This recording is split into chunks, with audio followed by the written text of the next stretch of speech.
Hello friend, welcome to my YouTube channel Saptarang जीवन के। प्रणाम आप सभी को। कैसे हैं आप सभी? आशा करते हो आप सब बहुत अच्छे होंगे।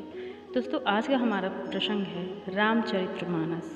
तो आइए सुनते हैं। एक दिन संध्या के समय सरयू के तट पर तीनों भाइयों संग टहलते श्री राम से महात्मा भरत ने कहा, एक बात पूछूं भैया, माता कैकेयी ने आपको वनवास दिलाने के लिए मंथरा के साथ मिलकर जो षड्यंत्र किया था, क्या वह राष्ट्रद्रोह नहीं था?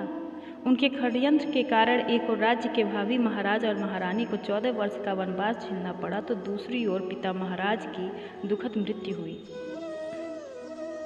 ऐसे षड्यंत्र के लिए सामान्य नियमों के अनुसार तो मृत्युदंड दिया जाता है, फिर आपने माता कैकेयी को दंड क्यों नहीं दिया?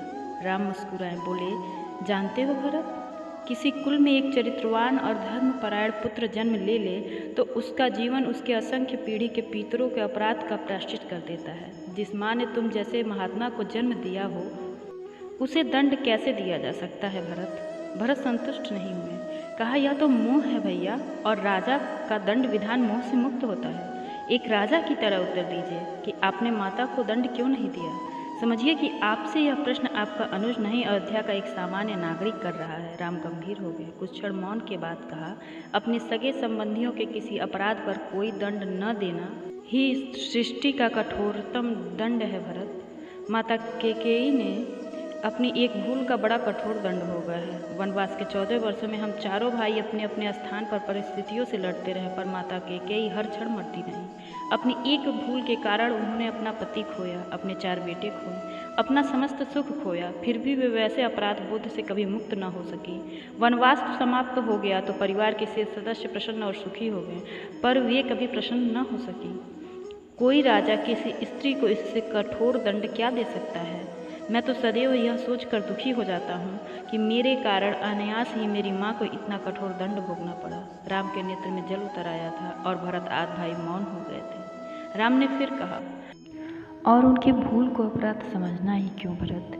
यदि मेरा वनवास न हुआ होता तो संसार भरत और लक्ष्मण जैसे भाइयों के अतुल्य भातृ प्रेम को कैसे देख पाता? मैंने तो केवल अपने माता पिता की आज्ञा का पालन मात्र किया था, पर तुम दोनों ने तो मेरे स्नेह में 14 वर्ष का वनवास भोगा। वनवास न होता तो यह संसार सीखता कैसे कि भाइयों का संबंध कैसा होता है? भरत के प्रश्न मौन हो गए थे। वे अनायास ही बड़े भाई से लिपट गए। राम कोई नारा नहीं है, राम एक आचरण है, एक चरित्र है, एक जीवन जीने की शैली है। तो दोस्तों, आशा करती हूँ कि ये प्रसंग आप सभी को भक्तों को बहुत पसंद आएगा। अगर पसंद आए तो कमेंट सेक्शन में कमेंट करके जरूर बताएं। Thank you for watching my video on my YouTube channel. Keep smiling. Please like share and subscribe my channel. मेरी और भी ऐसी वीडियोज़ के लिए बने रहिए मेरे चैनल सप्तरंग जीवन के साथ। Thank you for watching.